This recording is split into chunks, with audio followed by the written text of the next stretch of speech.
Gracias por continuar con nosotros aquí en Directo América de France 24. Vamos a revisar las noticias que han marcado la agenda informativa de este viernes 17 de octubre. Volodymyr Zelensky y Donald Trump se reunirán en la Casa Blanca. El mandatario ucraniano espera convencer al presidente republicano para que Estados Unidos envíe a su país sistemas de misiles Patriot y Tomahawk, una línea roja para el líder ruso Vladimir Putin. La ayuda humanitaria entra a cuentagotas a la Franja de Gaza. Según el Programa Mundial de Alimentos, desde la entrada en vigor del cese el fuego el viernes, entran 560 toneladas de comida, cantidad insuficiente para el enclave palestino, donde según la ONU llevará tiempo remediar la hambruna. El coronel Michael Randrianirina juramentó como presidente en funciones de Madagascar tras el golpe de Estado perpetrado el martes. Su llegada al poder ocurre como resultado de las manifestaciones protagonizadas por los jóvenes de la generación Z contra los frecuentes cortes de agua y electricidad. Este 19 de octubre se conmemora el Día Internacional del Cáncer de Mama, una enfermedad que afecta a millones de personas en todo el mundo y que en 2022 causó la muerte de 670,000 mujeres. ¿Cómo prevenirlo? ¿Qué hacen los gobiernos para su detección temprana? ¿Cómo tratarla oportunamente? Lo revisamos en minutos en nuestra sección de salud.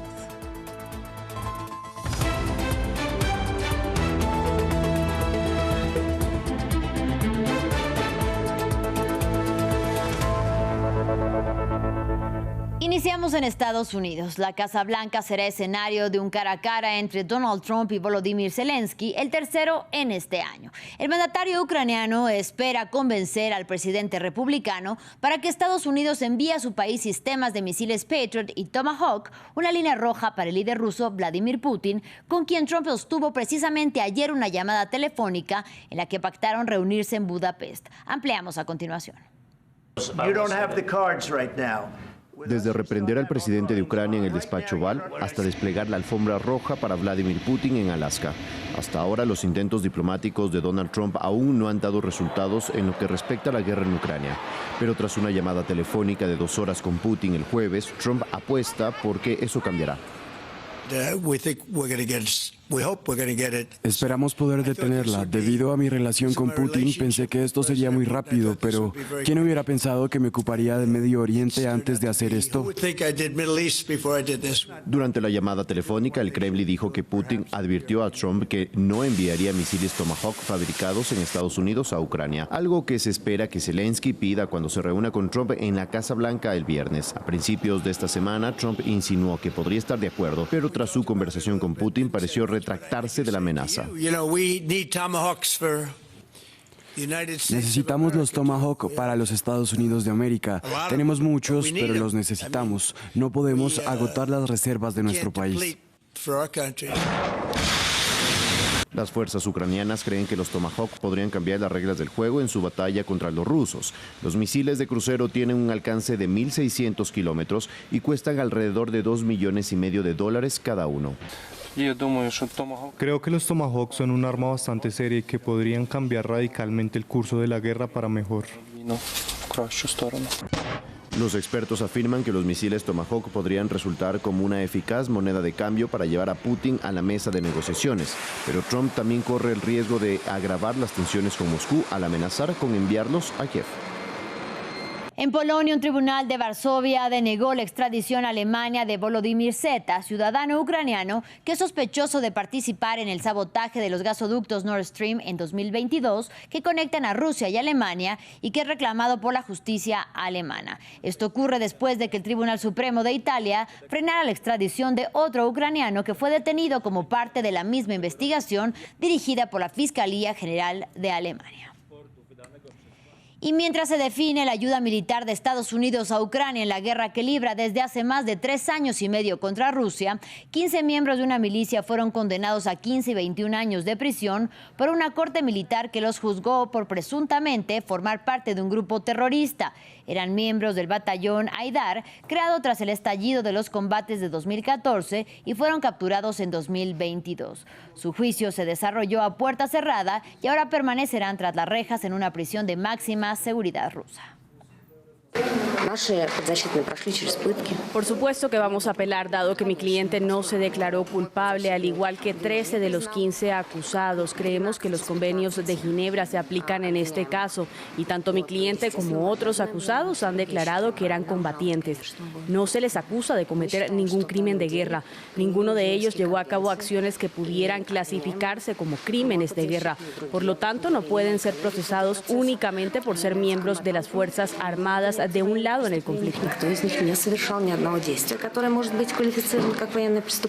Continuamos en Estados Unidos. El ex asesor de seguridad nacional del presidente Donald Trump, John Bolton, llegó a la corte luego de haber sido acusado por compartir documentos secretos por correo electrónico a 2 personas no autorizadas, según informó la Fiscalía.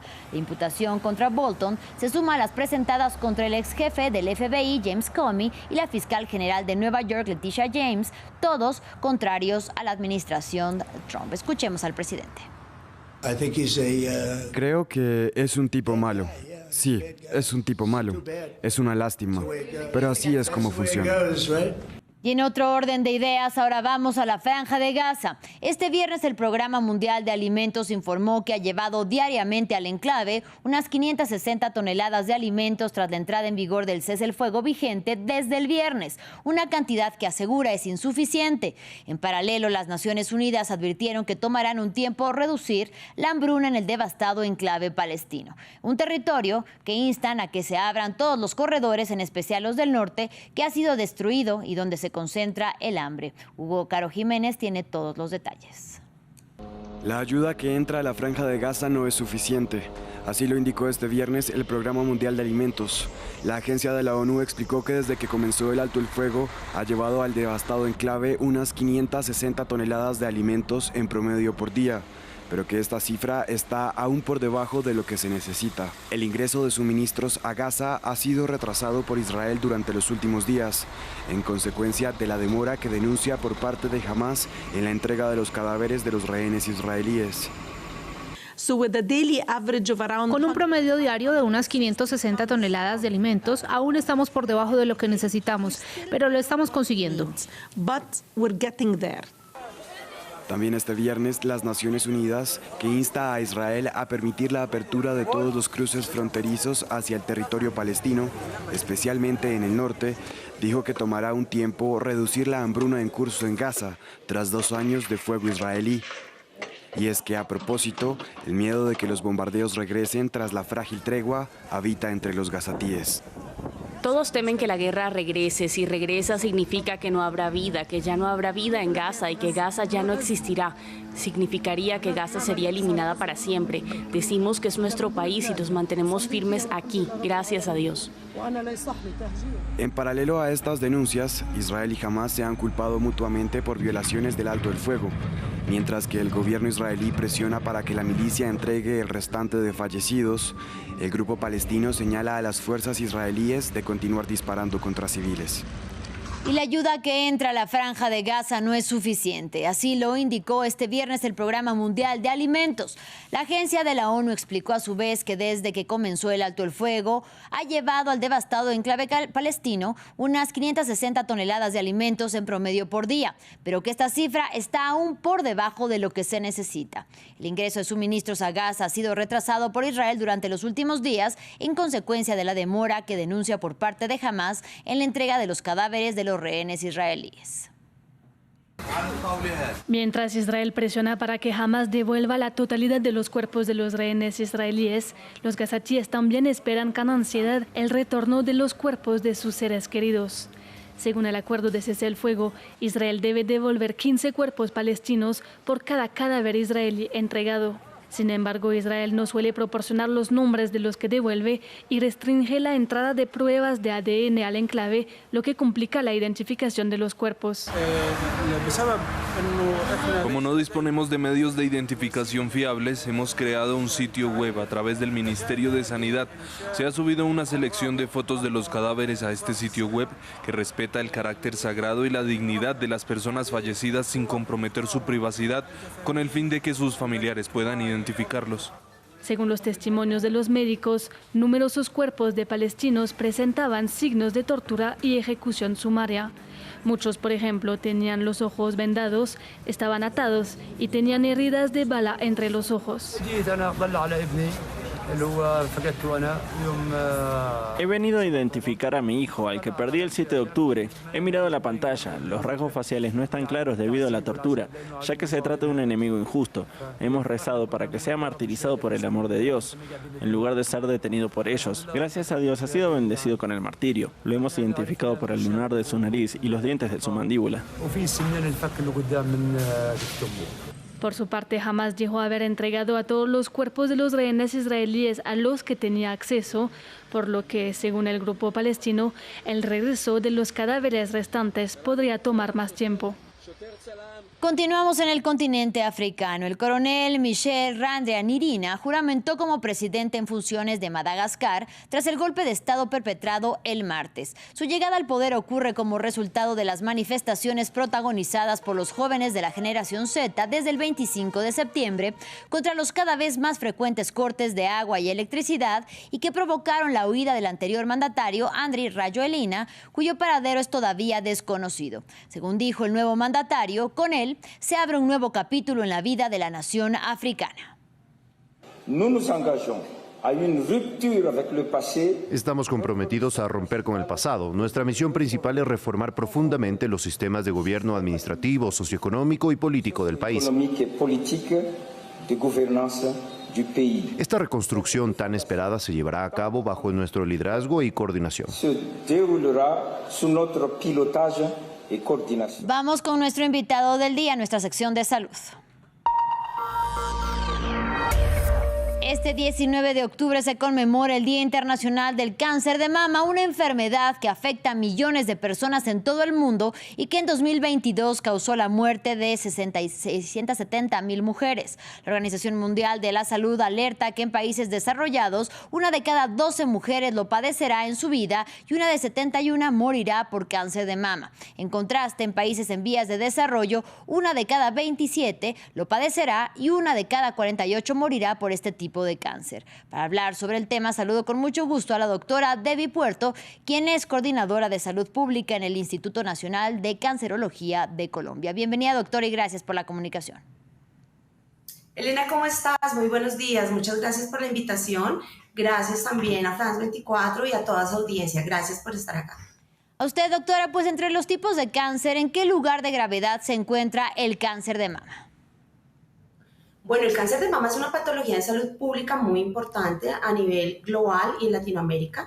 De hecho, ocupa el primer lugar en incidencia y en mortalidad en todos los tipos de cáncer de la mujer. Y si miramos los casos agrupados de hombres y mujeres, también está en el primer lugar. Por lo tanto, es una patología de gran relevancia.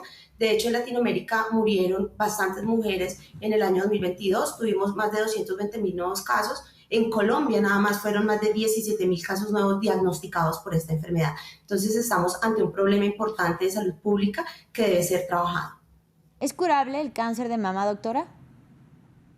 Bueno, el cáncer de mama, como otros tipos de cáncer, es curable si se detecta de manera temprana, de manera oportuna. Realmente la detección temprana es la estrategia más costo efectiva para poder impactar la supervivencia por esta patología. Si es una patología que se detecta en estadios tardíos, claramente la mortalidad va a ser mucho menor, la calidad de vida de la paciente y la supervivencia va a disminuir. Entonces, la apuesta es hacer una detección temprana para que pueda ser curable en estadios iniciales. De hecho, lo que buscamos es que más del 60% de los casos sean diagnosticados en los primeros estadios para que pues, mejore el pronóstico de nuestras pacientes. Doctora, ¿y qué sector de la población de mujeres, por supuesto, es más propensa a desarrollarla? Bueno, esta patología está relacionada con el índice de desarrollo humano. Entonces se ha establecido que se desarrolla mucho más o se detectan más casos en países desarrollados, con mayores niveles educativos, con algunos hábitos que se consideran factores de riesgo, como por ejemplo la alimentación, no tener hijos o primer hijo en etapa tardía o no haber lactado. Entonces se relaciona con el alto índice de desarrollo humano. Lo que pasa es que la mortalidad sí es mucho mayor en países en vías de desarrollo. En países desarrollados se detectan nuevos casos porque además hay programas organizados, porque hay mayor educación, porque la población está más sensibilizada, porque tenemos rutas de acceso mucho mejores.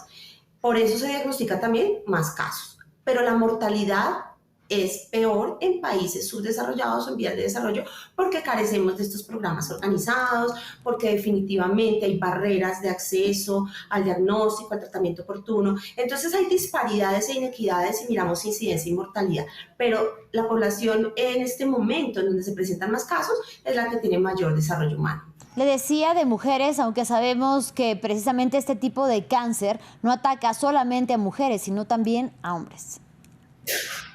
Sí, claro, el cáncer de mama puede afectar a hombres, lo que pasa es que la mayor carga de la enfermedad está dada para las mujeres. De hecho, hay muy pocos casos diagnosticados en hombres, no obstante, el llamado a los hombres es que si llegan a presentar masas palpables o algunos signos como cambios en la piel o algunos tipos de cambios en sus mamas, pues puedan consultar de manera oportuna. En ellos la idea es hacer diagnóstico temprano, en las mujeres la idea sí es hacer tamización poblacional, pues por la cantidad de casos que se presentan anualmente.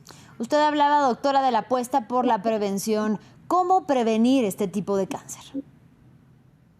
Bueno, el cáncer de mama como tal es un cáncer que se puede detectar tempranamente. Prevenir como tal no, lo que buscamos es la detección temprana, pero sí es importante trabajar algunos factores de riesgo. Tenemos factores de riesgo que son modificables y otros que son no modificables. ¿Cuáles no podemos modificar? Por ejemplo, mutaciones familiares, la herencia es algo que no podemos cambiar y en esas mujeres hay que hacer detección temprana de una manera importante. En otras mujeres trabajar otros factores de riesgo, como por ejemplo una dieta saludable, reducir el consumo de tabaco y alcohol, mantener un peso normal, porque se ha establecido que estos son factores de riesgo. Ahora bien, el 80% de las mujeres diagnosticadas con cáncer de mama no tienen factores de riesgo conocidos. Entonces, la apuesta más que la prevención es hacer detección temprana, hacer estrategias de tamización poblacional con la mayor cantidad de mujeres de 50 a 69 años. La estrategia costo efectiva y el gol estándar es la mamografía.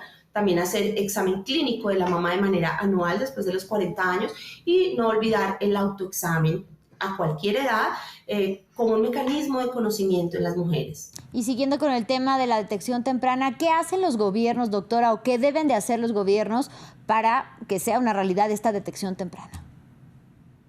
Bueno, tenemos muchos problemas estructurales y de inequidad, como ya lo había dicho.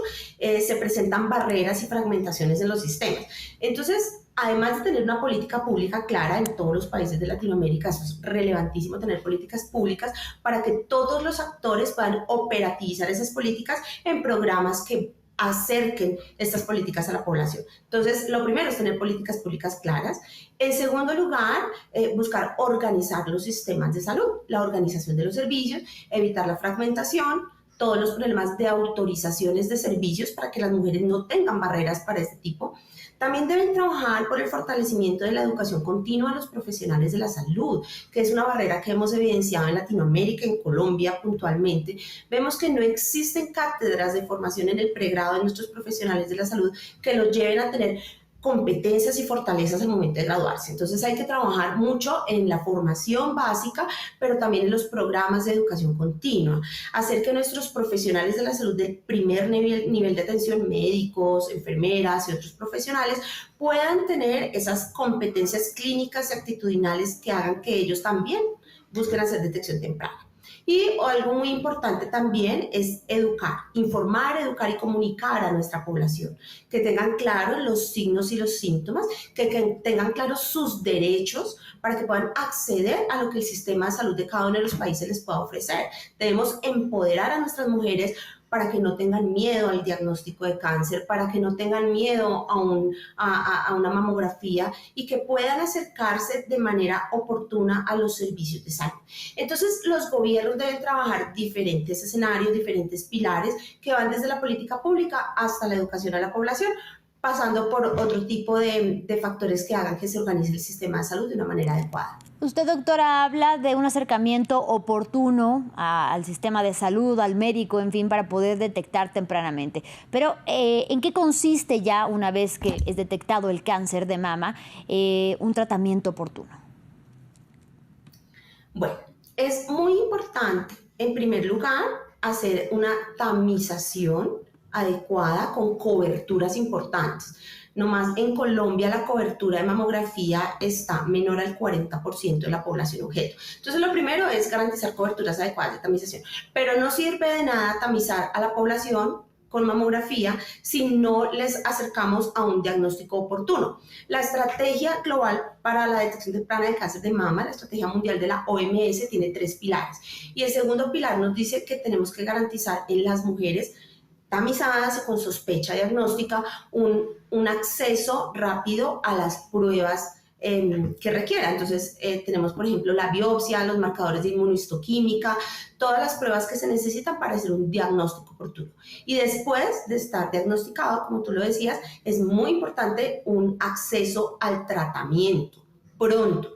Pero ¿qué tipo de tratamientos? Pues depende del riesgo de cada mujer, depende del estadio, ya el médico mastólogo definirá qué tratamiento requiere, si neoadyuvancia, adyuvancia, se le va a hacer cirugía, también quimioterapia, eso depende de cada mujer. Pero ¿qué es lo importante? Que sean autorizaciones integrales para que no se fragmente la atención, es decir, que a la mujer se le brinde todo el tratamiento en una única institución para lograr acortar los tiempos, para que las mujeres no tengan que pasear de institución en institución, y más si es en países en donde la historia clínica no está unificada. Entonces pasa en algunos países, en el nuestro pasa, que las mujeres no tienen una historia clínica, digamos, nacional. Entonces, al pasar de institución en institución se pierden tiempos importantes. Bien, finalmente, doctora, las mujeres que se someten precisamente a que les sea retirado el seno, los senos, para quitarles este tumor, este cáncer, pierden una parte de su cuerpo. Háblanos, por favor, de la importancia quizá del proceso posterior a ello llamado reconstrucción mamaria, por una cuestión, por supuesto, muy personal. Bueno, el tema de la reconstrucción mamaria es un tema que ya se ha legislado, es un tema que depende de cada país, tendrá o no coberturas por los sistemas de salud, pero es algo a lo que la mujer tiene derecho, no es algo necesariamente estético. Esto va mucho más allá, pasa por la dignidad de la mujer, por el autoconcepto, por el reconocimiento, y esto debe ser parte del tratamiento integral de la mujer.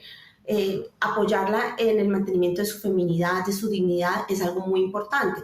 De hecho, las mujeres, una vez reciben su tratamiento, no deben ser abandonadas. A las pacientes se les debe garantizar la reincorporación al sistema, el tratamiento oportuno, y el tratamiento integral hace parte de esto. Su feminidad, su corporalidad, y que se sienta bien, que se sienta femenina y linda.